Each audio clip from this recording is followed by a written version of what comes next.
If one day the world turned its back on you, right where you hoped to start anew, what would you do? Imagine a young woman leaving her hometown, carrying the fragile faith of a letter and a promise of marriage. She landed in the Wild West, where the wind blew through silver mountains and a small train station nestled in the valley.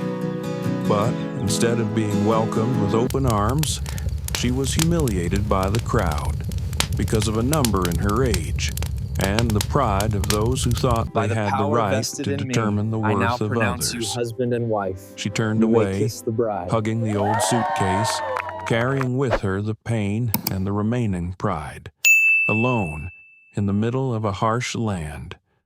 No one knew her name, but it was there that she met him.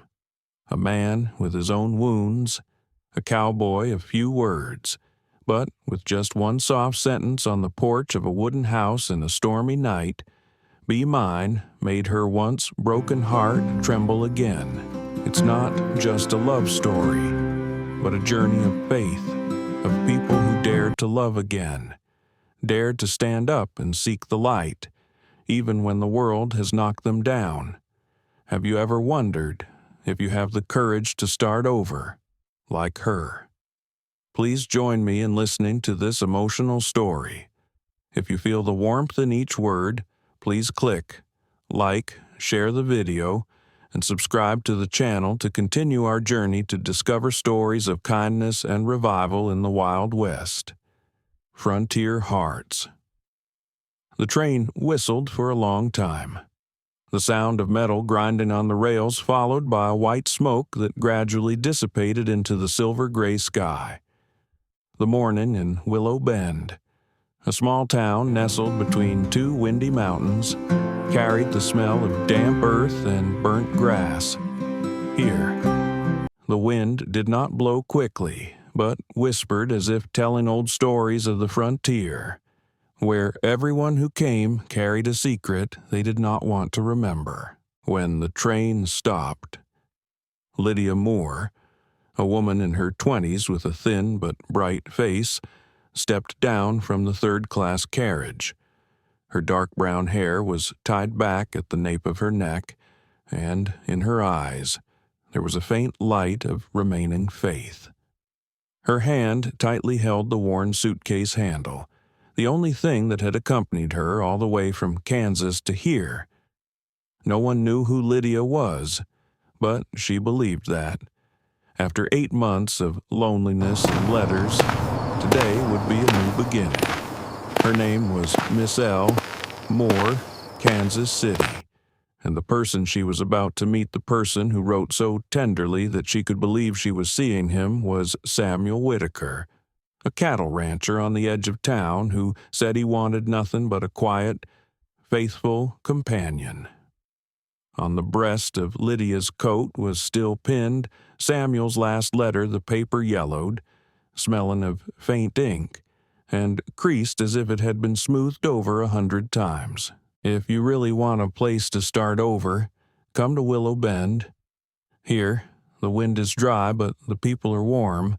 Lydia believed in those words more than in herself. Willow Bend Station was nothing more than a wooden porch, a few old benches, and a faded, rickety sign. The townspeople rarely saw strangers, so everyone stopped to look at her. A few men in cowboy hats nodded, others whispered to each other. In the west, news traveled faster than the wind, and a male bride is coming was the rare topic that made the whole town buzz. Lydia set down her suitcase and took a deep breath, trying to gather her courage. She had imagined this moment for many nights. Samuel would walk up, smile, and take her back to the farmhouse, the smell of hay, the sound of horses, and a crackling fire in the small kitchen. But the first man to approach wasn't Samuel. It was an older woman, neatly dressed in black, her face as cold as an October morning. She stopped in front of Lydia, her voice dry. "You are Lydia Moore?" "Yes, ma'am. I came to see Mr. Samuel Whitaker." The woman's lips curled slightly.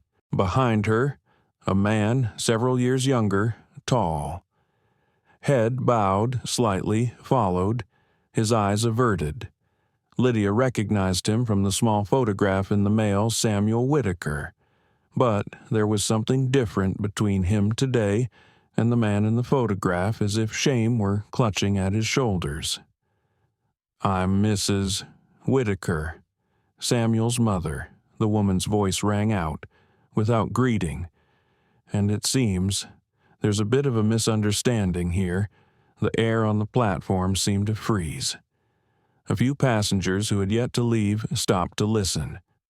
Lydia bit her lip, her hands trembling slightly on the handle of her suitcase. What misunderstanding, she asked, her voice low, almost inaudible. "Mrs. Whitaker held up an open letter. "In the letter, you said you were 23. But the papers that arrived at the post office said you were 28. I do not tolerate lies, especially when a liar tries to enter my house." The platform was dead silent, save for the sound of the train preparing to leave the last station. Lydia looked at Samuel, searching for a look of justification, an explanation, a sign of trust. But he only bowed his head, avoiding her gaze. "Samuel," she whispered, "do you know me? Come on." "Lydia," he interrupted, his voice so low that only she could hear. "My mother is right. I can't. Impossible." Those two words were colder than the wind blowing from the western hills. Mrs. Whitaker stepped forward, pulling her son toward her. "You should understand, Miss Moore, that honor is not borrowed here at Willow Bend. A woman who begins with a lie will end in shame." Lydia felt as if the ground had fallen out from under her. She tried to smile, but her lips were stiff. "I'm not lying to anyone, ma'am. I just want a chance to live a decent life." "Kind." She laughed. "Who do you think will believe that? After the whole town knows the people around her began to whisper."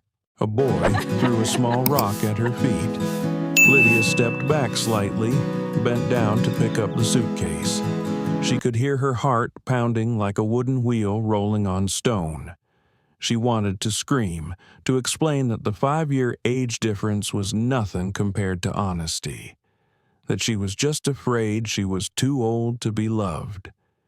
But then she understood all words were meaningless now. She turned and walked away. Her old blue dress swept across the red, dusty ground. Behind her, a few people's laughter rang out, mixed with the long whistle of the train, like a cruel farewell. On the road leading out of the station, the wind blew a thin layer of dust over her worn shoes. Lydia stopped and looked around. Willow Bend was no bigger than a few blocks of grocery store, a tavern, a church, and a row of old tin-roofed motels. In the distance, snow-capped mountains appeared hazy in the afternoon sun. It was all beautiful in a lonely way, like a picture without people. She sat down on the steps and opened the suitcase. Inside were only a few old dresses, a small Bible, and a faded photograph of her dead parents. A tear fell from her eye, soaked into the paper, and spread like an ink stain. "I was so stupid this time," she thought, "but at least I still have myself." Passers-by still looked at her, some pityingly, others curiously. Lydia understood that in this town, all stories were told and often not told truthfully. She took a breath, folded the photograph, and stood. The sun was low, the light washing the row of wooden houses in gold. She would rent a room, find a job, and start over even if there was no one left to wait for her, even if her heart had just been buried under the dust of Silver Creek. No, Willow Bend. In the distance, the wind carried the sound of horse hooves, steady as the heartbeat of the dry land. Lydia did not know that the man riding the horse was watching her back, with the eyes of someone who had lost too much. And that's the real beginning of this story. But that train station humiliation was only the beginning, for in Willow Bend, the past never rests. It always finds a way to be told again. And this time, it's about the bride rejected in broad daylight. The train whistle had just ended, and the platform was so quiet that one could hear the wind blowing through the iron fence. The smell of oil smoke lingered in the air, mixed with the smell of dry grass and scorching sun. In the hazy heat, Lydia Moore stood still, her hands clutching the strap of her suitcase until they turned white. Before her, Mrs. Whitaker, a woman with a gaunt face, her black hat tilted to half obscure her eyes, was still speaking, her voice clear and cold as steel. What truth can a woman who knows she is 28 and writes in a letter that she is 23 say? The accusation echoed across the platform, bouncing off the old wooden walls. All eyes turned to Lydia. Men, women, children, all eager to witness a new drama in a town that had little to talk about. Samuel stood beside his mother, shoulders hunched, eyes averted. He had written dozens of letters to Lydia, telling her of his loneliness on the farm, of his longing for his dead wife, of his wish for someone who would listen without judgment. But now, in front of his mother and the entire town, he said nothing. Lydia looked at him, the man she once thought would be the one to spend the rest of her life with. Her lips moved, but her voice was caught in her throat. "Samuel, you know I didn't mean to lie. Lydia," he interrupted, his voice trembling. "My mother is right. I cannot go against what she believes is right." There was a moment of silence. The wind gently pushed at Lydia's blue skirt, stirring up red dust. She felt as if everything around her was draining away sound, color, light, leaving only a choking shame in her heart. Mrs. By the power vested Whitaker in me, folded I her now arms pronounce and you turned to the husband and wife. onlookers, You may her kiss the voice bride. sharp. "This is a lesson to those who think they can change their fate with lies. Willow Bend does not tolerate such people." A murmur arose. A young woman covered her mouth and whispered to her friend. An older man shook his head. And then, amid the sniggers, Lydia heard a sharp remark. She must think she's young enough to frame the Whitakers. She didn't cry. She couldn't. Her eyes were dry, her heart pounding. In that moment, Lydia saw herself as she watched from afar a gaunt figure, standing alone on a sunlit platform, surrounded by a crowd like spectators at a mental torture session. She wanted to shout that she didn't come for money or honor, that just because of a small belief in words, she had traveled thousands of miles, carrying it with her for the rest of her life. But then, she realized silence is sometimes the only way to keep her dignity. Lydia bent down and lifted the suitcase. The leather strap was cracked, one corner so frayed she feared it would snap. Her hands shook, but her steps continued. With each step, her heels clicked against the wooden floor, a steady beat, a beat that echoed the loneliness that had just begun. By the Mrs. power vested in Whitaker me, did I not now turn pronounce back. you husband and wife. Neither did You may Samuel. kiss the bride. Only a few children watched, giggling. A small stone hit the hem of her skirt, leaving a gray dust mark. Lydia did not react. She just tightened her grip on her suitcase, her head raised, her eyes on the red dirt road leading away from the station. The wind blew harder. The flaps of her old coat flapped as if to hold her back, but she kept going. The first tears fell, mixed with the dust, and disappeared before anyone knew. As Lydia left, the crowd dispersed, but the stories continued to grow. People said she was a fake bride, a husband hunter, a woman who hid her age. In this town, rumors were the law, and once they started, there was no stopping them. Mrs. Whitaker stepped into the carriage, her face impassive.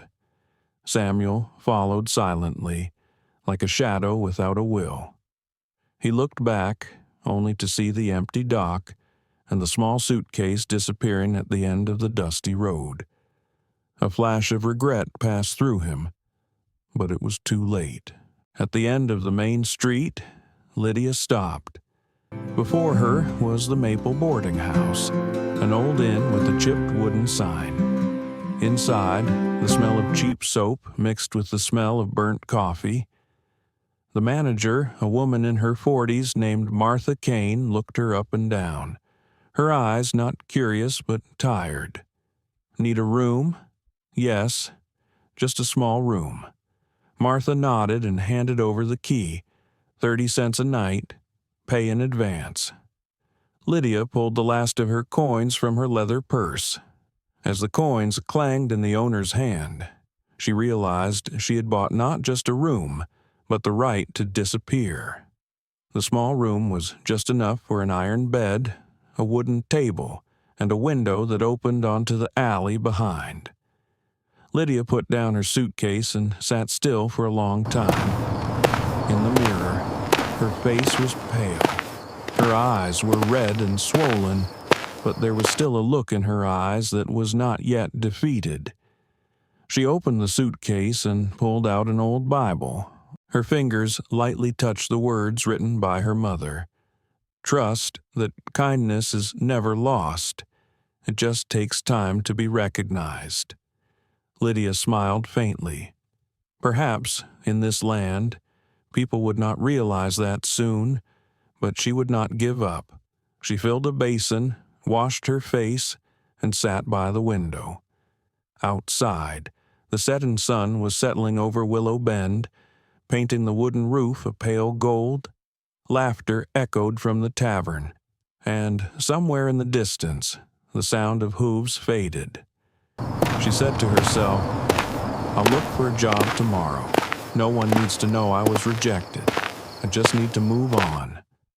The wind carried the smell of wood smoke and the sound of church bells. Lydia closed her eyes and listened. For the first time since she had stepped onto the platform, she felt at peace, if only for a moment. On the other side of town, a man was listening to the story of the woman humiliated at the train station. He didn't know why his heart suddenly ached. But that night, he would go to Maple boarding house, and that was where two lonely roads met. That night, Willow Bend slept peacefully, but in a small room on the second floor of the Maple Inn, a woman lay awake. And she did not know that this lonely night would be the beginning of her journey to find herself again. The autumn moon shone through the window, casting a cold light on the old bed sheets.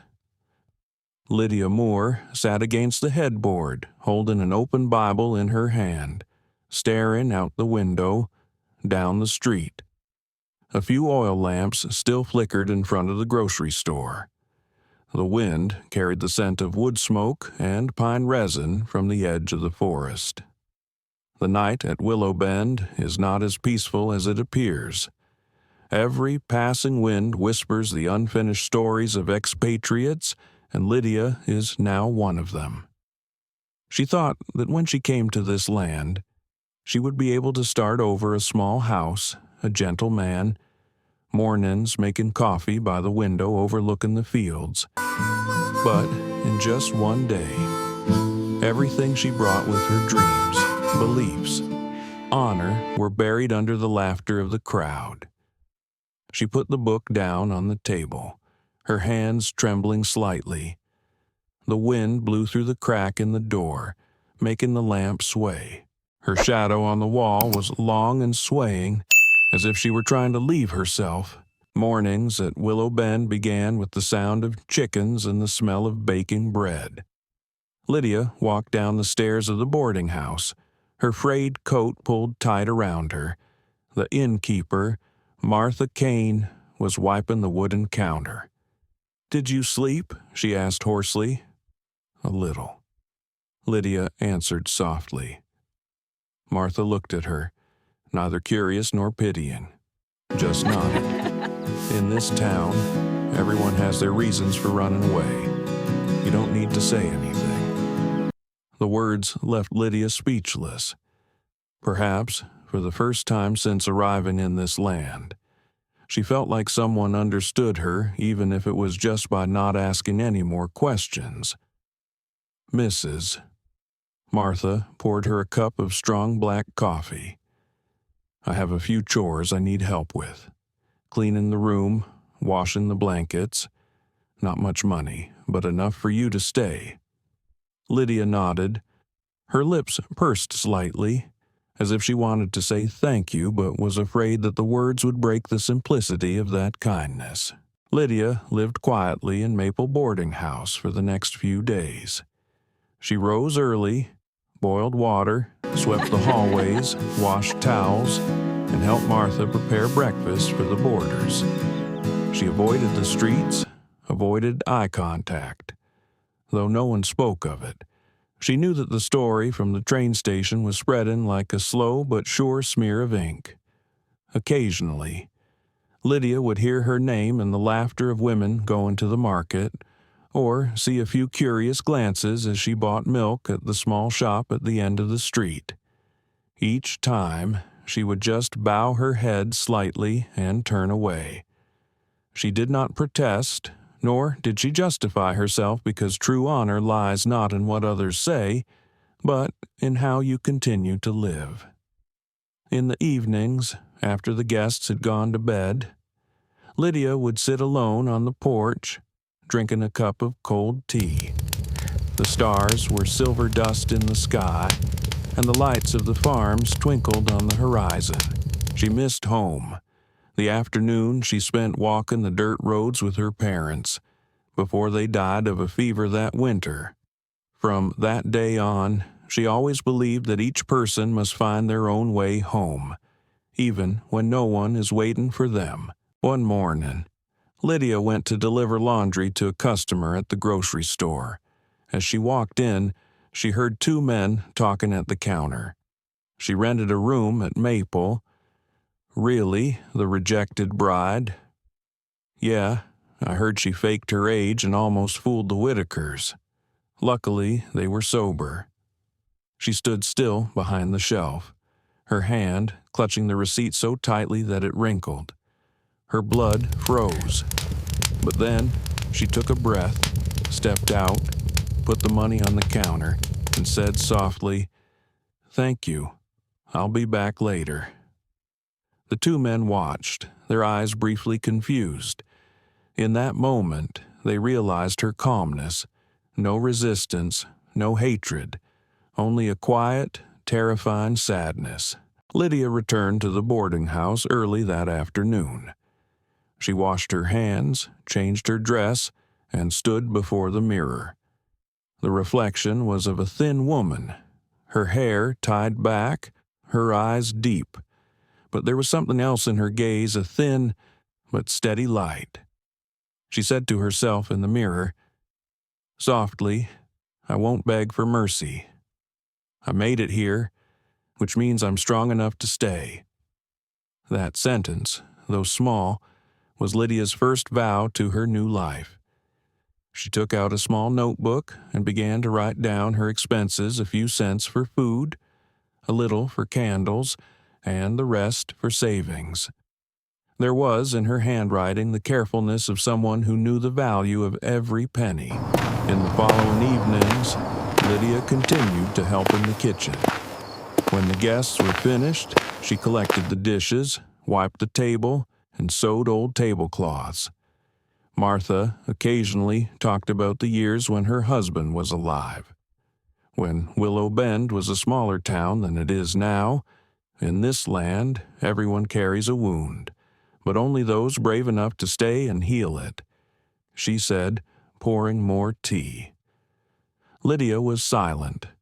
The words lingered in her mind like a reminder. One night, when everyone was asleep, she went out onto the porch again.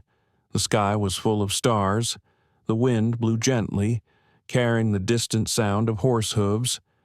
Little did she know that, somewhere, someone was hearing stories about the new woman in Maple, and that tomorrow morning he would knock on the inn's door with a seemingly small offer, but one that would change the course of her life.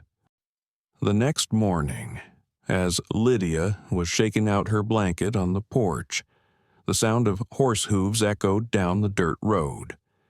The man stopped at the door, his eyes warm and his voice low, the voice that would change her destiny.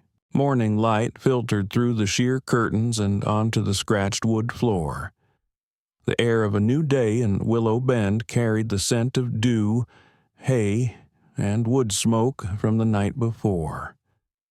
Lydia stood on the porch, draping a white towel over the clothesline.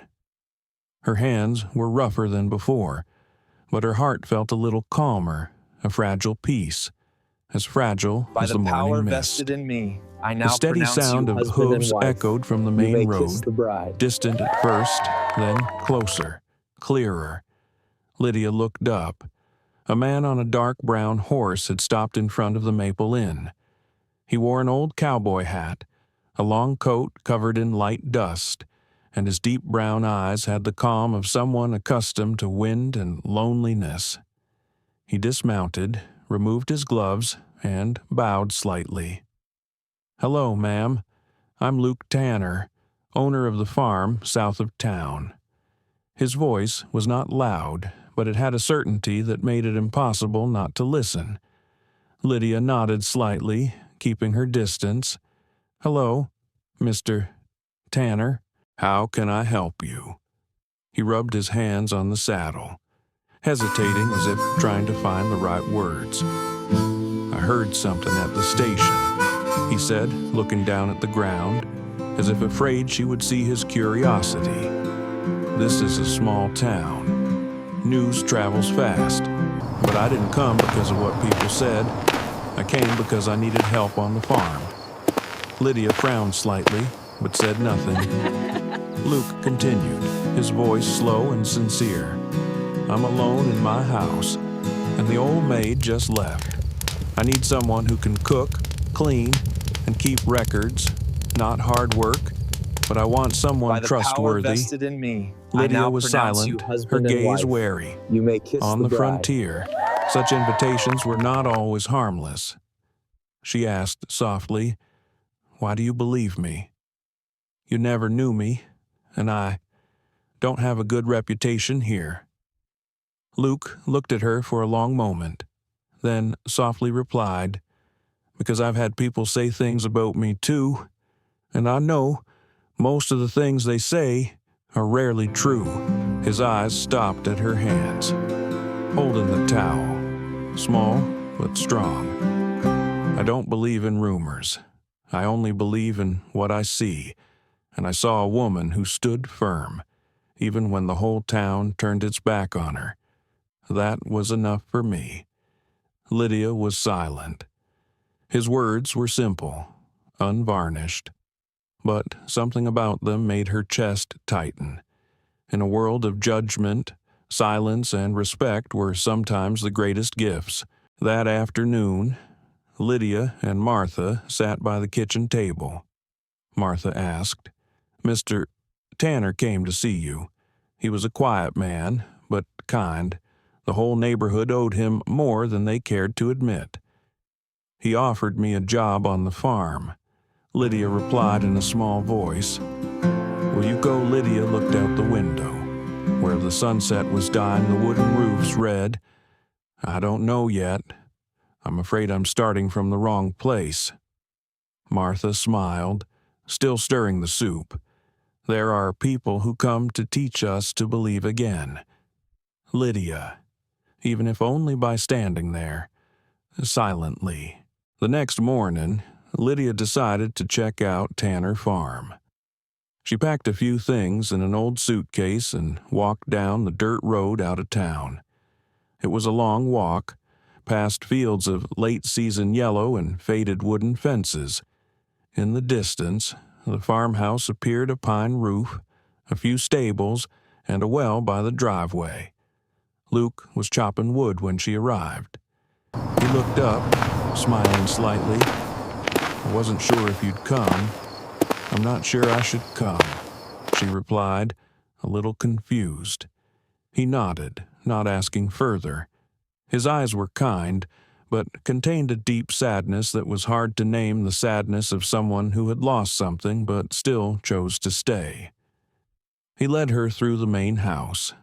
Everything was dusty, the tables and chairs covered in ash, the kitchen cold. The air smelled of desolation from too long ago. "This house needs some care," he said, placing the napkin on the table. "I can pay you $5 a month to live here." Lydia was silent. Her eyes fell on a small photograph hanging on the wall, a smiling young woman in a white dress. Her hand on Luke's shoulder. She realized the emptiness in the house was not just a matter of time. "My wife died 3 years ago of a fever," he said softly, as if reading her thoughts. "She came here from far away, like you. People said many things about her, just as they are saying about you now. But she just smiled and went on living, and I think that's why I'm still here in Willow Bend." The air was still. Lydia touched the edge of the table lightly, her fingers brushing away a thin layer of dust. She could feel the coldness of the wood, but she also sensed a lingering warmth like a memory that had not yet faded.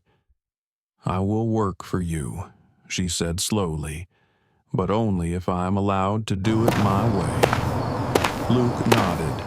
"Here, everyone gets to live their own way." Lydia Moore, afternoon. The last rays of the sun spread a gentle golden hue over the fields behind the house. Lydia opened the window, and the wind blew through the dusty curtains, carrying with it the scent of hay and old rain. She felt light inside for the first time since arriving in this land. She didn't know if this was a new beginning, but at least someone looked at her without pity. Outside in the yard, Luke was leading the horse into the stable. She looked out and said softly to herself, "Perhaps God never abandons anyone. He just lets them wander long enough, so that when they are found, they learn to appreciate the light." That afternoon, when Lydia lit the first fire in the dusty Tanner Ranch house, she had no idea that the fire would not only warm the room, but also the hearts of two people who had seemed turned to stone. The road to Tanner Ranch wound through sun-baked golden hills. Dry grass swayed in the wind, and in the distance stood an old wooden house, silent in the vast expanse as if waiting to be touched. Lydia stepped out of the carriage, her skirts sweeping the brown dirt. It was so quiet around her that she could hear the old door creaking in the wind. The large house, with its sloping roof and gray, time-worn wooden walls, looked like a weary soul waiting to be awakened. Luke Tanner opened the door, and the smell of dust and old ash rushed out, heavy and dry like forgotten memories. "I can't clean much," he said softly. "You can start wherever you want." Lydia nodded, took off her coat, rolled up her sleeves. No words, no complaints. She took a towel and swept the dust off the long table. The dust rose and floated in the light coming through the window like particles of time awakened from a long sleep. On the mantelpiece lay a cracked china mug, a few old books, and a small framed photograph. The photograph showed a young woman, a soft smile, bright eyes, who must have been Luke's wife. Lydia stared at it for a few seconds, then gently replaced it, wiping the frame clean. Behind her, Luke said softly, his voice hesitant, "She likes to read books at night. I I'm still not used to the house being this quiet." Lydia didn't reply. She just smiled and continued cleaning, as if her silence was the gentlest answer. At noon, Lydia found a large cast-iron pot under the table. She lit the fire, added wood, and the smell of wood smoke filled the air. The crackling of the wood brought the room to life. Luke stood on the porch, listening to the sound of brooms, the clanking of dishes, and the woman's soft singing a vague melody, sad but warm. He leaned against the wooden post and closed his eyes. It had been a long time since Tanner Ranch had been inhabited. When Lydia finished cleaning the kitchen, she made her first meal a simple beef soup, toast, and coffee. Nothing fancy, but the aroma filled the house. Luke sat down at the table, a little awkwardly, as if he had forgotten how to eat in person. They ate in silence. Only when Lydia poured more coffee did Luke say softly, "It's been a long time since I heard a pot boiling in the house." She looked up, a fleeting smile, as light as a breath. "That sound makes one feel alive. Mr. Tanner." He looked at her, his deep brown eyes shining with something indescribable, both gratitude and surprise, as if he didn't expect normalcy could soften his heart so much. In the following days, Lydia cleaned each room every morning. She threw open the windows to let in the breeze, the scent of grass and sunlight. Each curtain was washed, each window was polished. She washed the blankets, rearranged the dishes, and planted some wildflowers on the porch. At first, Luke avoided the stables or the fields. He was not used to change, but one afternoon, he returned to find Lydia kneeling on the porch, her hands holding small flowers in the ground, her hair loosely tied, her dress covered in dust from the sun. The sight made him pause. He said nothing, just silently helped her carry water to water the flowers. "Why do you let grass grow like this?" Lydia asked, her voice slightly teasing. "I plant to forget, but the grass remembers and grows back." He replied, then smiled sadly. The answer left her speechless. In this land, perhaps everyone was planting to forget something. In the evening, Lydia lit a fire in the fireplace. Warm light bathed the wooden walls and reflected off the clean tabletop. Luke sat by the window, reading the notebook she had written. The numbers were neat and precise, with meticulous notes. He said softly, "I didn't know you were such a good accountant. In Kansas, I worked as a secretary." She replied, her eyes still following the fire, "Do you remember that place?" "No. The place I left is no longer my homeland." Lydia smiled lightly. But perhaps everyone can create a new homeland, as long as they are brave enough to open their hearts again. Luke was silent for a long time.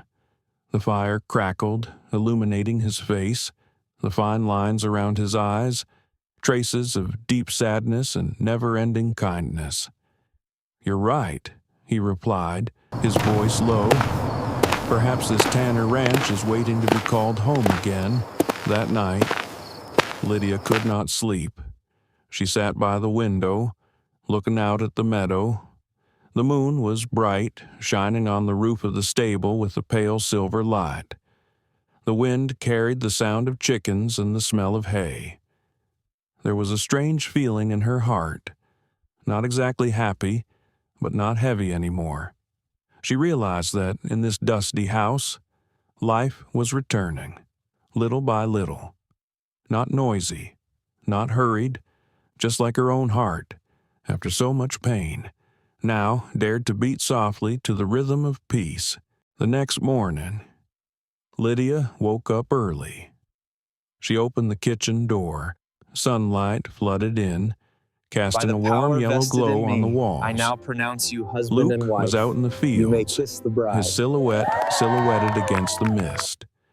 She made coffee, placed the cup on the windowsill, and said softly to herself, "This house still has a beating heart.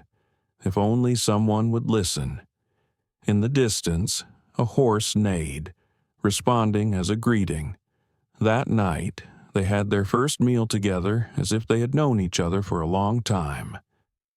Amidst the flickering firelight and rising smoke, stories that seemed to have fallen asleep began to be told, slowly, honestly, like two souls finding each other in the lonely steppe. The evening at Tanner Ranch was as quiet as a prayer. Outside, the wind rustled through the old pines, and an occasional owl hooted from the distant hills. In the small kitchen, Lydia set dinner on the table: stew, cornbread, and a pot of warm tea. The aroma filled the house, mingling with the red glow of the fireplace. Luke sat at the head of the table, his shirt sleeves rolled up, his hair slightly damp from washing his face in the well. He looked at the scene before him, the neatly arranged plates, the clean tablecloth, and a woman carefully pouring tea, and felt a strange feeling. It was not happiness, nor exactly sadness, power vested but a in rare me, peace, I now pronounce as if you the world husband had and stopped wife. roaring You may inside kiss the him. bride. They ate in silence for a while. Lydia ate slowly, her eyes occasionally glancing out the window where it was slowly getting dark. Luke was the first to speak. "Your cooking is delicious. I've been here for so long that I've forgotten what a real meal tastes like." Lydia smiled softly. "Thank you. Where there is fire, there is hope. I just try to keep the fire burning." He nodded, his eyes silent. After a while, he put the spoon down on the table and looked at the fire in the stove. "You know, my wife said the same thing." The room became so quiet that Lydia could hear the crackling of the firewood. Luke spoke slowly, his voice hoarse, as if tapping into an old memory Clara came to Willow Bend 10 years ago. She was a mail-order bride, too. "I put an ad in the Kansas paper because the farm was just me and one worker. I didn't think I'd ever get married. But when she stepped off the train, with her small suitcase and those frightened eyes, I knew I'd never be alone again." He smiled faintly, not looking at Lydia. She was kinder, stronger than I thought. But the people in town were different. They never let her forget that she had been a mail-order bride. They said, "Women like that have no dignity." She said nothing, just smiled, and went home to cook dinner. His voice paused. In the winter of the second year, she contracted the disease while helping the townspeople take care of the sick. I begged her not to go, but Clara said, "If everyone only cares about themselves, who will care about the people?" Lydia clasped her hands together in her lap. "When she died," Luke continued, his voice almost whispering, "I thought I would never speak to anyone again. I locked myself in my own house, living with the horses, the wind and the rain, until you came along, Lydia." He raised his head, his eyes looked straight at her, not with pity, but with recognition. "I hear them talking about her, and I see myself in the days when they laughed at Clara. No one deserves to be looked down on because of their past. No one." The air seemed to freeze. Lydia bowed her head, the flickering candlelight reflecting in her eyes. She replied softly, "Thank you, Mr. Tanner. Thank you for saying that." Then she looked up, her voice soft but firm. "They say I lied because I hid my real age, but they don't know. I had to live for years pretending to be younger so people would listen. In a man's world, women over 25 no longer have a chance. I'm not lying. I'm just trying to hold on to the last bit of hope." Luke looked at her, silent. Lydia's words weren't just an excuse. They were a confession, sincere and painful. She continued, "When they laughed at me at the train station, I didn't feel angry. I just felt myself disappearing. No more name, no more dignity. Only silence remained. Tears did not fall, but her voice was caught in her throat." Luke stood up and walked to the window. Outside, the sky was dark and the wind was strong. He said in a low voice, "I don't think people disappear. Lydia, they're just covered by pain. But someday, someone will see them again." That sentence was like a gentle thread connecting two souls, one who had lost his wife, one who had lost his honor. Two different pains, but the same cut being abandoned. After dinner, Lydia washed the dishes, Luke stoked the fire and sat near the fireplace. The flames illuminated his hands, rough but steady. She glanced at him and felt a strange peace, one she had never felt in any other man kindness without words. "Mr. Tanner," she said, placing the last bowl on the shelf, "how long have you been alone?" 3 years, but sometimes it feels like 10. As for me, after only a few months, I thought I couldn't take it anymore." He turned around and smiled gently. "You can endure more than you think. Lydia, anyone who has survived loss and still knows how to cook such delicious soup is strong enough to start over." The statement made Lydia chuckle, a small, genuine, gentle smile. They sat there, two figures, one in front of the stove, the other by the sink. Neither of them said anything more, but in that silence, something changed. Between them, it was no longer master and servant, but two people quietly putting the past behind them. Late. The fire was dying down to embers. Lydia was ready to retire. She looked back at the room clean, warm, filled with firelight, and felt her heart no longer empty. She said softly, as if talking to herself, maybe, "Sometimes God doesn't send us miracles, but a good listener." Outside, the wind blew through the roof, not as cold as the night before, but the peace at Tanner Ranch doesn't last long. As Lydia begins to find simple joy in her work, the town of Willow Bend is once again abuzz with rumors this time about her and the man who gave her shelter. Spring is slow to arrive in Willow Bend, the wind still carrying the chill of old snow.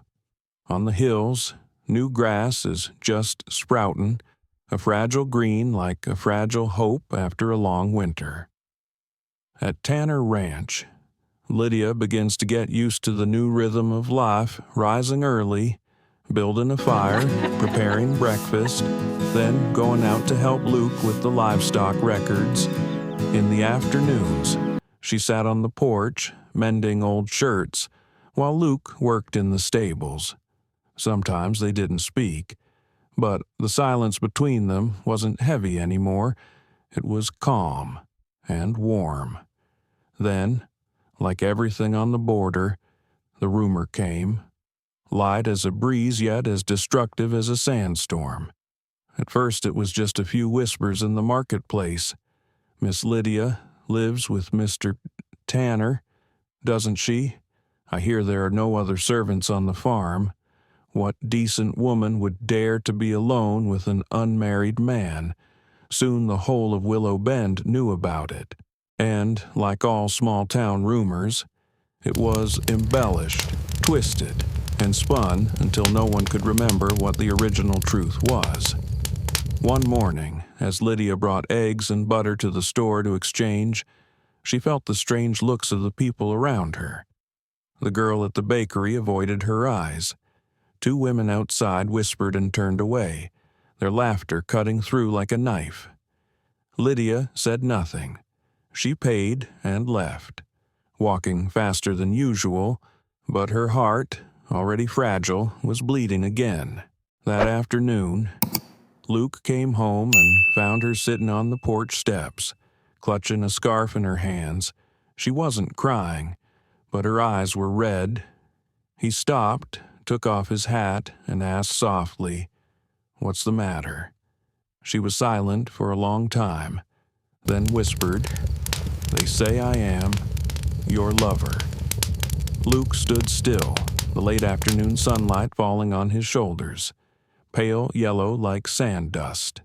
A second, 2 seconds, then he shrugged slightly, his voice calm.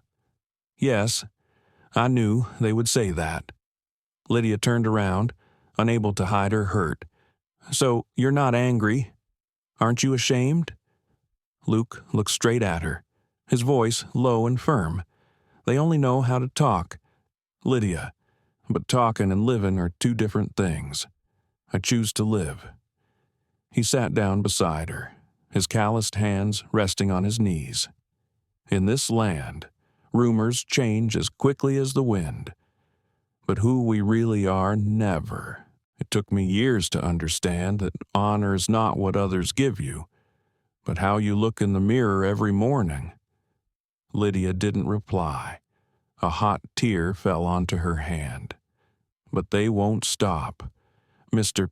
Tanner," she said, her voice choking. "I thought I was used to being judged, but this is different, because I'm beginning to feel like I have something to lose." Luke smiled slightly, tilting his head to look at her. "If what you fear losing is self-respect, then don't worry. You keep it better than anyone I know." In the days that followed, Lydia continued to work, but her heart was heavy. Every time she went to the market, she felt hundreds of needle-like glances. In this barren land, rumors could kill honor faster than any gun. One afternoon, when she came to give Luke her notebook, he said, "Tomorrow I have to go into town to buy seeds. Will you come with me?" She hesitated, then nodded. Though she was scared, she didn't want to hide forever. The next day, they rode together to the main market. There was a hush as they entered. People stared. People whispered. Lydia kept her head down, but Luke walked straight, his shoulders square, his eyes calm. He talked to the vendor as if nothing had happened. As they left the market, Lydia whispered, "Didn't you see them looking?" "Yes," he replied calmly, "but I also see the sky is still blue and the sun is still shining on the fields. People choose what they want to see." Lydia, she was silent, but a strange feeling arose in her heart, not anger nor sadness. It was relief. That night, Lydia sat down and wrote a few lines in the small notebook she had brought from Kansas. People may laugh. They may judge. But By the what they power don't know vested is in that I me, have found I a now place that pronounce you makes me husband feel and wife. valuable You may again. kiss the bride. And maybe that is the most important thing. She put down her pen, closed her notebook, and blew out the lamp. In the darkness, the wind whistled through the cracks in the door like the whisper of the town, still persistent, still vicious. But this time, it didn't make her shiver. In the next room, Luke was still awake. He looked at the dying fire in the stove and said softly to himself, "Sometimes, to protect someone, you don't need to raise your voice. Just stand firm." The next morning, Lydia got up early and went to the well to draw water.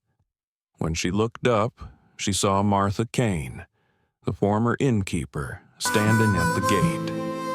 The woman smiled kindly. "Girl, I've heard many stories about you, but I just wanted to see for myself how you live. Now I know Willow Bend may talk a lot, but not everyone is blind." Lydia smiled, her first real smile in days. She realized, as Luke said, honor is not in rumors, but in the way you live each day. And that morning, as the sunlight streamed through the window, she felt her heart as light as the first breeze of the season. But rumors, once rooted, are not By the easily power vested extinguished in me, I now until pronounce one you morning husband and wife. in Willow You may Bend's kiss the main bride. market. Lydia meets again the woman who changed her life, and this time, she is not the one bowing her head. The Willow Bend market was bustling that morning. Sunlight streamed through the wooden awnings onto the baskets of red apples, yellow corn, and piles of old wool spread out on tables. The wind carried the scent of baking bread mixed with hay and dust, the distinctive smell of the frontier, rough and familiar at once.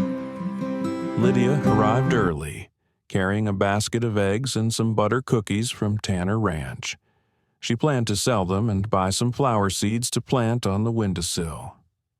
She had been feeling lighter for weeks, as if life was beginning to return to its normal, peaceful shape. But in the crowd, that gaze appeared Mrs. Whitaker. The woman was dressed neatly in a long black dress, a pearl collar, and white gloves, as if afraid that the dust of the market would tarnish her reputation. Lydia recognized her immediately, and her heart ached. It had been 3 months since she had seen the woman who had made her lose everything in front of the crowd at the train station. Mrs. Whitaker saw her too, and like an old enemy smelling blood, she stepped forward, her lips curving into a cold smile. "Oh, look who it is. Miss Lydia Moore. Or should I say, the failed bride. I hear you're still around here. Can't find anyone new." Lydia stood still, her hands lightly gripping the handle of her basket. Around her, a few vendors sat silent, pretending to be busy, but their eyes were fixed on the two women. "I don't think it's your business where I live," Lydia said softly, her voice even and calm. Mrs. Whitaker raised her eyebrows and smiled faintly. "Oh, but you make me curious. You came here with a promise of marriage, and then you brought shame to my whole family. Do you think you can come to this land, change your name, change your past, and clear your name?" A gust of wind blew by, carrying a few dry leaves. Lydia looked straight at her, her eyes no longer trembling as before. "I didn't come here to wash away the past. I came to live on. Mrs. Whitaker laughed bitterly. "By living with a man who won't marry you." A murmur spread through the market. The women who were picking fabric stopped, and the men near the carriages turned to look. Lydia felt the judgment, but this time she was not afraid. She took a deep breath. Her voice rang out, not high but firm, each word falling heavily but clearly to the ground. "Whitaker, what makes a woman shameful is not who she lives with, but that she's forced to ask permission from others to live decently."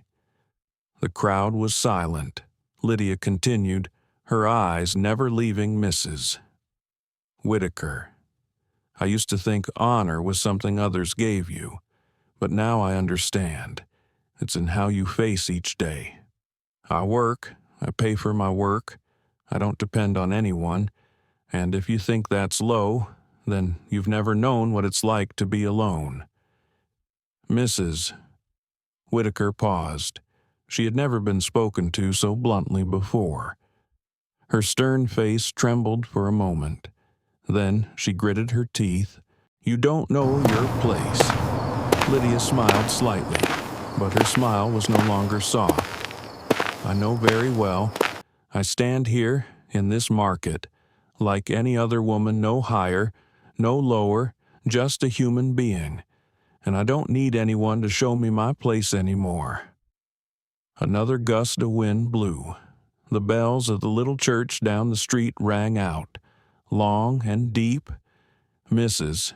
Whitaker tightened her grip on her purse, looked around, and noticed that the people of Willow Bend, who always respected her, were standing silently, looking at her differently. No one laughed anymore. After a few seconds, she turned and walked quickly towards the waiting black carriage. The carriage rolled away, leaving behind a silence as deep as the wind before the rain. Lydia was still standing there, clutching the half-empty basket of eggs. An old woman selling apples came up and placed a plump red apple in her hand. "You speak well, young lady." Her voice was deep and warm. It's been a long time since anyone in these parts dared to say the right thing. Lydia smiled and bowed her head slightly in thanks. When she turned around, she saw Luke standing at the end of the market street. He said nothing, just looked at her for a long time, his dark brown eyes shining with pride and quiet emotion. She stepped forward. He said, his voice deep like the sound of earth after rain, "I heard everything. You did the right thing. Lydia, I don't want to hurt anyone. It's just, I can't stay silent forever." Luke nodded. No one can remain silent forever when their heart knows right from wrong. He took the basket from her hand. They walked together toward the carriage parked at the edge of the market. On the way back, Lydia looked out the window at the people bowing to them, some smiling warmly. She realized, sometimes, just one honest voice can change the atmosphere of a town. In the afternoon, back at Tanner Ranch, Lydia put the red apple on the table. Luke looked at her and asked softly, "How do you feel now?" She replied, smiling slightly, relieved. "I used to think the fear of being judged would bring me down. But it turns out, what's scarier is not daring to stand up for yourself." Luke chuckled. He poured 2 cups of tea, pushing one toward her. In this land, people learn to live in silence. But perhaps she had just taught them something else, that silence can be powerful. If chosen, after all that needs to be said has been said. Lydia looked at him, her eyes shining with an indescribable warmth. Perhaps I was only speaking for myself. Outside the window, the late afternoon sun dyed the fields a brilliant yellow. In the distance, the wind blew fine dust up, light as the breath of the coming new season. From that day on, everything in Willow Bend seemed to change. The women who once bowed their heads when passing Lydia began to raise their heads. And she, the once forsaken woman, unwittingly planted the seeds of something greater change. Summer had arrived, bringing a golden glow across the valley of Willow Bend. The dirt road leading into Tanner Ranch was damp from the rain of the night before, mud glistening in the sunlight. Lydia stepped out onto the porch and breathed in the fresh morning air. Roosters crowed in the distance, mingling with the hooves of Luke's horse as he led the cattle out to pasture. She stood looking at him for a while. His figure was steady, quiet and gentle. She realized that, in the months living with him, it was his calmness that had taught her something that no one had ever taught her before in her entire life sometimes. Silent kindness is the greatest strength. That morning, when she went to the market to sell butter and milk, something strange happened. The eyes that usually avoided her were different now. The baker's owner, who had once looked down on her, smiled at her. A little girl ran after her, holding a scarf she had just knitted, and said softly, "Miss Lydia, I want to learn to speak like you did that day. My mother says women have the right to stand up straight, too." Lydia paused, then gently bent down to stroke her hair. A warm feeling spread through her chest, both strange and familiar. Perhaps this was the meaning of her existence. She didn't need applause. She didn't need fame. Just seeing someone believe in the right thing more after hearing what she said, that was enough. That afternoon, Lydia stopped by Martha Kane's house, her former landlady, to drop off some flour and eggs. Martha was sitting on the porch knitting, and when she saw her coming, she smiled and said, "You know, girl, the ladies at the church are talking about starting a reading group for women. They say, if Lydia Moore can stand up and speak, we can learn a little more, too." Lydia laughed. "I just happened to say what needed to be said. Ma'am, Mrs." Martha nodded. "In this land, nothing is by chance. Anything that grows on barren land is because someone dared to sow it." Lydia was silent for a long time after that. The afternoon passed slowly. The wind blowing through the wooden fence sounded like old music. When Lydia returned to the farmhouse that evening, Luke had already lit a fire in the kitchen. He was adjusting the saddle, his hands strong but careful. "You're back. What a beautiful day." She nodded, put the basket down on the table, and smiled. "The weather is nice, and people are different than before. I think they are beginning to understand." Luke looked up, the firelight reflecting in his eyes. "I told you, in this part of the world, if you see someone brave enough to live right, they will follow. Willow Bend isn't cruel. It's just never been led."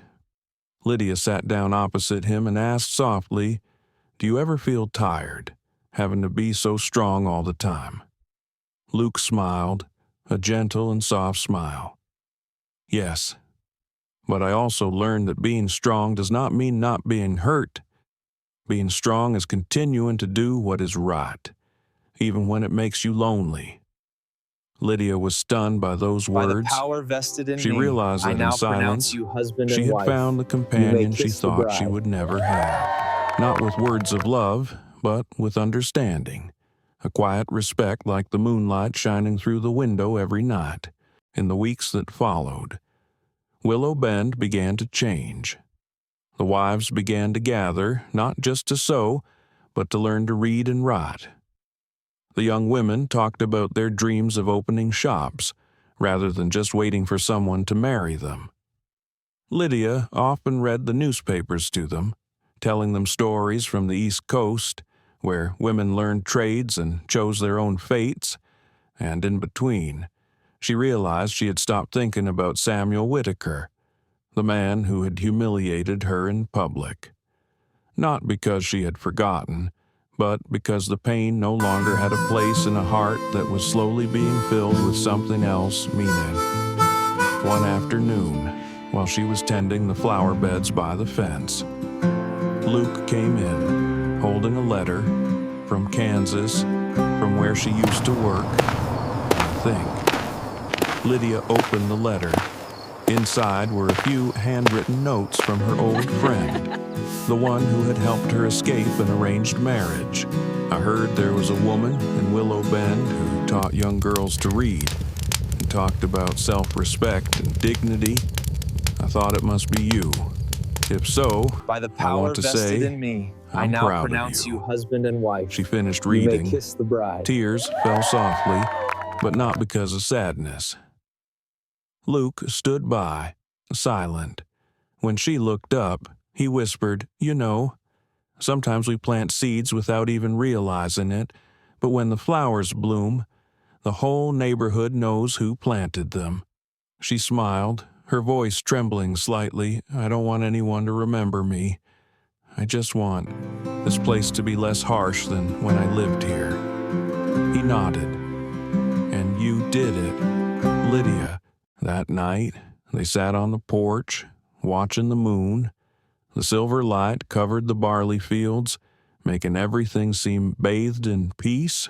Lydia said softly, as if talking to herself, "I used to think happiness was having someone love me, but now I understand.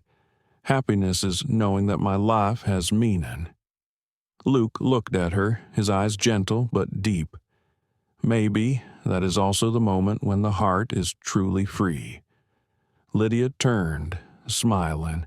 The night wind blew gently, carrying the sweet scent of new earth, of rebirth. But as Willow Bend began to embrace change, the past found its way back. One morning, a train stopped at the small station, and in the dusty wake of its wheels, Lydia saw a face she thought she would never see again. That morning, the wind shifted. The sky and the hills surrounding Tanner Ranch was a leaden, heavy, falling color. Lydia was harvesting the last sheaves of barley when she saw a flock of birds fly south, an unmistakable sign of a coming storm. Luke rode back from the fields, the wind whipping up dust on his shoulders. He spoke in a deep, steady voice. "We must gather all the cattle into the barn and tie up the west barn roof. This is a big storm." She nodded, unafraid. In this land, nature is always fair. It takes much, but also teaches people to stand firm. The two of them worked tirelessly. The first raindrops pounded the tin roof before the sun had even set. Then the wind came, fierce as a wounded beast. Lydia and Luke herded the cows into the barn, barricaded the door, and ran back to the main house. Their clothes were soaked, their breathing labored. But as the wooden doors closed, the world outside was drowned by the roar of thunder, and inside was only warmth and the smell of fire. In the little house, the oil lamp flickered. The wind whistled through the cracks in the door like a sigh from the earth. Lydia sat before the fireplace, her hands trembling slightly with cold. Luke handed her a woolen blanket. "You should change and sit near the fire.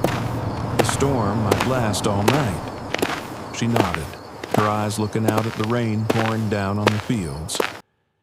"I'm not used to storms here. In Kansas, it rarely gets this angry." Luke chuckled. "In this land, the wind carries the spirit of the earth. It tests us to see if we have the courage to stay." She looked at him, smiling weakly but sincerely. "What about you? Have you ever been scared?" He was silent for a moment, listening only to the rain hitting the roof. Then he softly replied, "Scared. Yes, I was scared. When I lost my wife in a storm like this." The room suddenly fell silent. Only the crackling of the fire remained. Luke looked into the fire, his voice low but soft as smoke.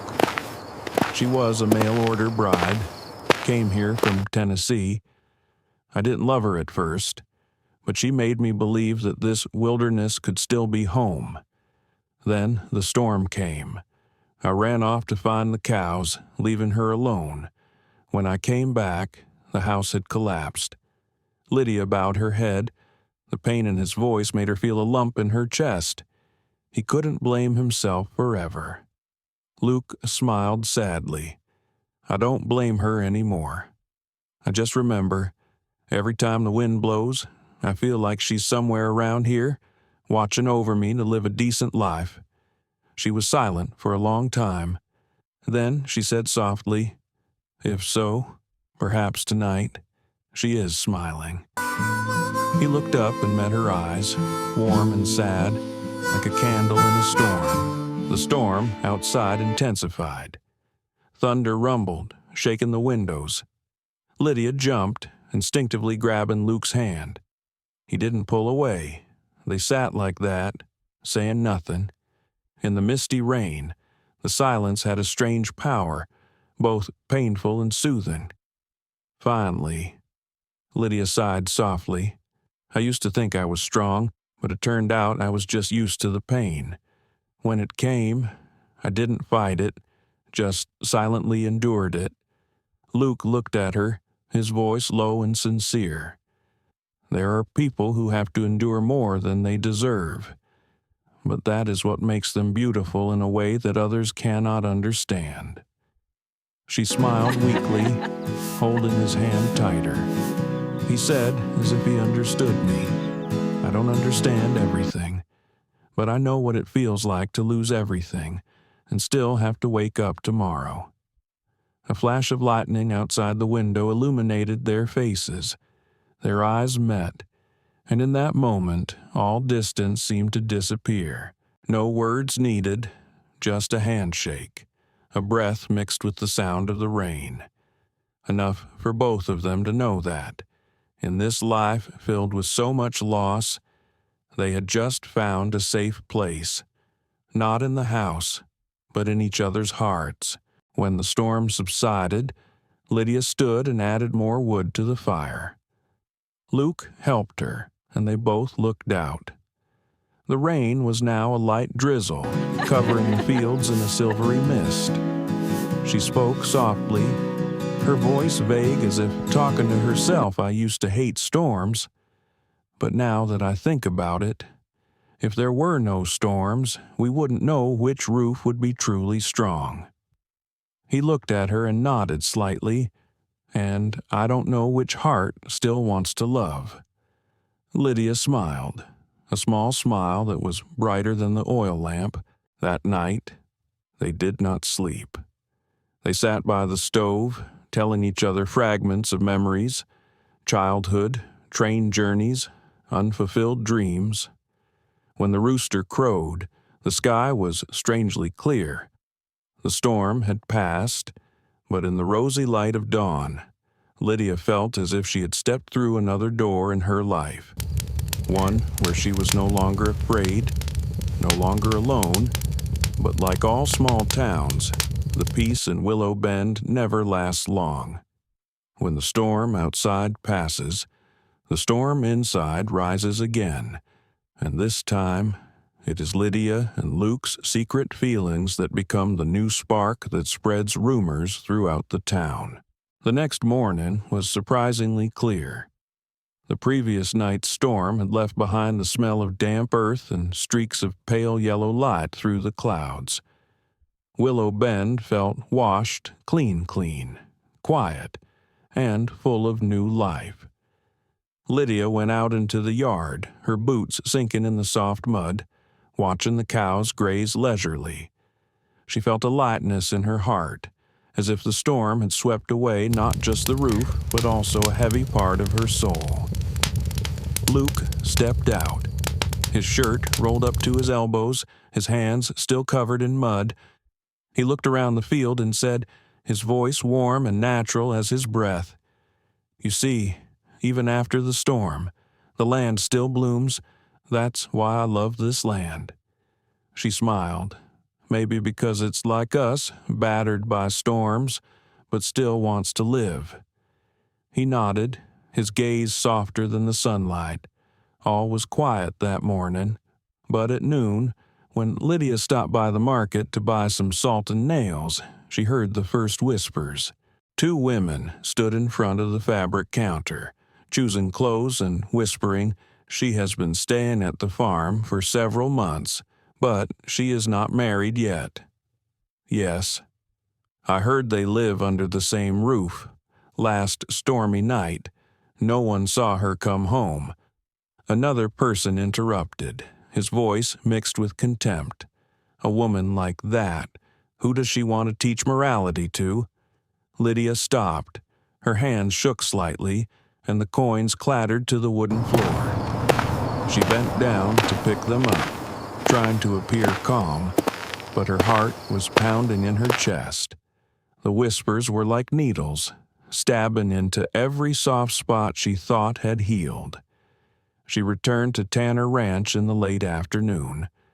Luke was closing the fence on the west corner and waved at her, but as he got closer, he saw a different look on her face, silent, distant.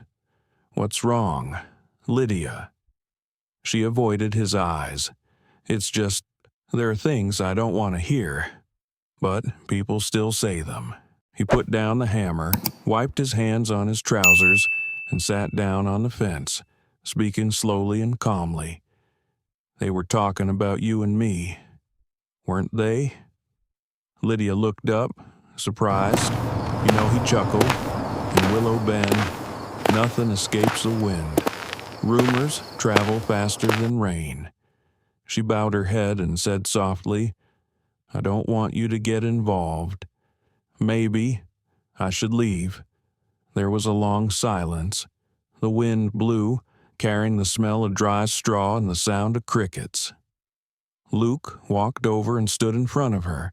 His voice was low, each word as heavy as the sincerity in his heart. "Lydia, I don't care what people say. I only care about you." She looked up. Her eyes were teary but sparkling. "But do you think I will make you lose face?" He shook his head, his gaze firm. "My honor is not in the mouths of others. It is in how I live. By the power And vested if in living me, well means I now keeping you by pronounce my you side, husband and wife. then I You have may no kiss the shame." bride. She wanted to say something, but her throat tightened. Luke smiled slightly, stepping closer. "Lydia, you're the only one who makes this house feel alive. When you come, I remember the feeling of having someone waiting for me. You can go, if that is what you want, but don't go just because you're afraid of rumors." She was silent. Outside, the sun was setting, bathing the farm in a soft orange glow. The sound of the wind through the fields was comforting. That night, Lydia couldn't sleep. She sat by the window, watching the moon rise. In the distance, the lights in the stables were still on. Luke was still tending the cattle. She thought about what he had said, and suddenly felt her heart grow calm. She realized that there were things that couldn't be proven with words. They could only be felt with presence. Luke never made any promises, but every single thing he did, from the coat he gave her on a stormy night to the hot bowl of soup she had when she was sick, was his way of saying, "I care." Perhaps love in this land does not need roses or vows. It only needs two people who know how to rely on each other without lowering themselves. By The the next power morning, vested in me, Lydia rose I now early to pronounce you bake. husband and wife. When Luke You may returned kiss from the bride. fields, he found the table set. She stood there in the early morning sunlight, her brown hair pulled back, her face calm.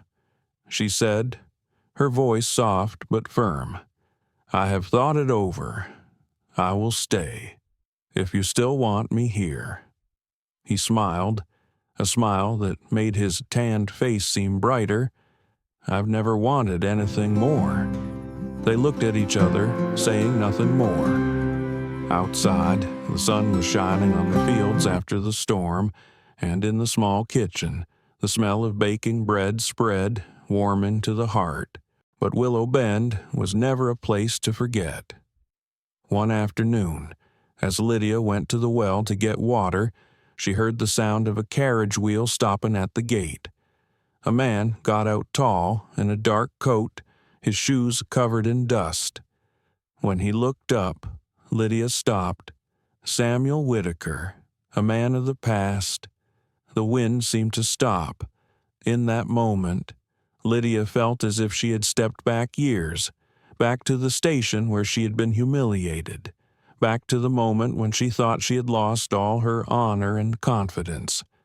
Samuel approached, his voice hoarse. "Lydia, I need to talk to you." Her heart trembled, not because of fear, but because she knew to truly move forward. Sometimes people must dare to look back. When the past knocks on the door of Tanner Ranch, Lydia learns that she is no longer the girl who walked away in shame, and in a moment of confrontation with Samuel Whitaker, she must choose, forgive and be free, or embrace the hurt forever. But it is this choice that will pave the way for the most amazing thing of her life. Willow Bend was shrouded in a white mist that morning. The church bells rang in the distance, ringing out across the dew-dampened wooden roofs. The whole town knew that today was Lydia Moore's wedding day. No one said it out loud, but everyone remembered it clearly just a year ago. Lydia's name had been the subject of gossip. She was dumped by her fiancé. She lived with a man she was not married to. But then, like a silent craftsman, time touched and changed everything. Now, instead of rumors, Willow Bend had silent glances no longer of contempt, but of admiration. The door of Silver Creek Chapel opened. The morning light poured in, warm and gentle like the earth of the west. Lydia entered, her hands trembling slightly, but her steps steady. Her simple dress, white as morning dew, had been sewn by Martha Kane herself over many long nights. The small whispers died down as people met her eyes. No more shyness, no more bowing. Lydia Moore, the woman once considered someone's leftover, now walked like a woman who knew her worth. At the end of the aisle stood Luke Tanner, his eyes warm as the sun after a storm. He wasn't wearing a formal suit, just a clean shirt, an old leather jacket, and polished shoes. But there was something about the way he looked at Lydia that silenced everyone respect. Each step Lydia took seemed to take her away from the old days, from the shame, from the sarcasm, from the shadow of Samuel Whitaker, who had left Willow Bend a few months ago after a brief meeting where she had said only 3 words, "I forgive." The ceremony began. The priest read simple words, and a breeze blew through the windows, making the ribbons flutter. Lydia heard each word echo in her heart, not a contract, but a promise carved in faith. When it was their turn to say their vows, Luke took her hand. His voice was low, deep, and sincere, like himself, Lydia. "I can't promise that this life will be easy, but I can promise that when the storm comes, you won't have to stand alone." Lydia smiled softly, tears welling up but not falling. "Luke, I once lost everything, thought I had nowhere to return to, but then I realized home is not a place you go to, but someone you trust." The priest smiled and nodded slightly. The light through the glass window bathed them in a golden light, like a blessing. When the service ended, Lydia walked out of the chapel. The townspeople stood in the courtyard, waiting. There were even those who had said harsh words. No applause, no cheers, just silent looks, as if to say, "We understand." "Mrs." Martha came over, hugged Lydia gently, and whispered, "You did it, little girl." She replied softly, her voice trembling with relief. "It's not me, but this place taught me to stand up." A little boy ran up and handed her a bunch of wildflowers. "Miss Lydia, these are flowers I picked from behind the house. My mother told me to give them to the kindest person in Willow Bend." She smiled and bent down to receive it. Her eyes glistened as if she was about to cry, but she just said softly, "Thank you. Always keep your heart like that." As the crowd dispersed, only Luke and Lydia remained standing before the chapel doors. The neighing of horses could be heard in the distance, and the wind began to blow across the fields again. Luke turned and took her hand. His gaze seemed to contain the peace they had overcome so many storms to reach. "Welcome home, Mrs. Tanner." Lydia smiled, looking out at the field where the sun was rising. Home, such a simple word, but it took me my whole life to find it. They held hands and walked towards the carriage. Behind them, the first rays of dawn spread across the dirt road, making everything bright, like a blessing from heaven and earth for 2 people who knew how to love, how to forgive, and how to be true to themselves. That evening, Tanner Ranch was ablaze. Martha, along with a few friends from town, brought cake and wine to celebrate. A harmonica played softly, accompanied by genuine laughter. But amid it all, Lydia only looked at Luke. His eyes reflected the flames in the fireplace. and in his gaze she saw the unspoken promise that life might be harsh, but love was warm. Outside, the first snow of the season began to fall, thin flakes touching the wooden roof, melting like the last traces of what had passed. Lydia leaned her head on Luke's shoulder and whispered, as if in a dream, "Did you hear the wind has calmed down?"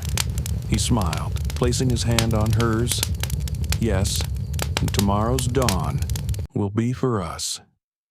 The firelight bounced off the wooden wall, illuminating two figures sitting side by side, small in the vast land, but large enough to reassure all of Willow Bend.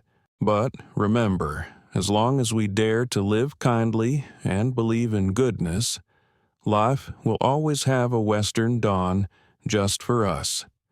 Thank you for accompanying this story.